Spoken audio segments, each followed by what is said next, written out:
شادی شدہ جوڑوں سے گزارش ہے، اگر آپ ایسا سوچتے ہیں تو ہرگز ایسا مت سوچیں کہ ہماری بے جوڑ شادی ہوئی ہے، کیونکہ میرا جیون ساتھی مجھ سے بالکل مختلف بلکہ میری الٹ ہے، یعنی میرے جیسا نہیں۔ تو جان لیجئے جوڑا ہمیشہ الٹا ہی ہوتا ہے، تبھی تو جوڑا بنتا ہے۔ کچھ نہیں تو اپنے جوتوں پر ہی غور کر لیجئے، دونوں بظاہر پرفیکٹ لگتے ہیں، لیکن غور کیجئے تو دونوں ہی ایک دوسرے سے مختلف ہیں۔ ایک جیسے ہوں تو ان کا جوڑ پھر کیسا، ایک جیسے ہوں تو ان کا جوڑ پھر کوئی دوسرا ہے۔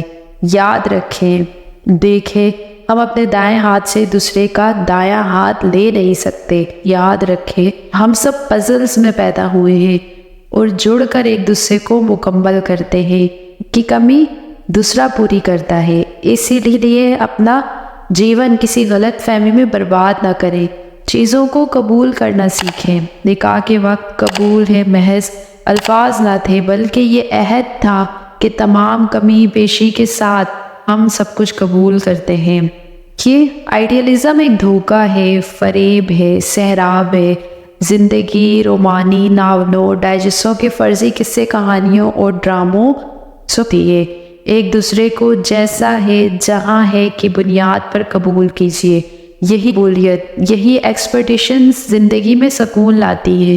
ایکسپیکٹ کرنا سیکھیے، ایکسیپٹ کر لیے جائیں گے۔ خوابوں اور سحرابوں کے پیچھے دوڑنے والا بالآخر بند گلی میں جا پہنچتے ہیں، جہاں سے نکلنے کا کوئی دوسرا راستہ نہیں ہوتا۔ واپسی کی ساری راہیں مفقود ہو جاتی ہیں۔ اپنی 100% پسند کا جوڑا بنانے کی جستجو کرنا ایک مقبول فلسفہ ہے، لیکن جس زندگی کی رعنائیوں کو انجوائے کرنا ہے تو مقبولیت نہیں قبولیت کو معیار بنائے، زندگی آسان ہو جائے گی۔ سدا خوش رہیں، اللہ رب العزت آپ کو صالحہ بنائے اور صالحین کا ساتھ دے دنیا آخرت میں۔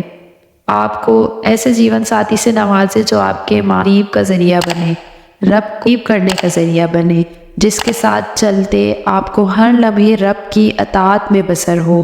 آمین ثم آمین۔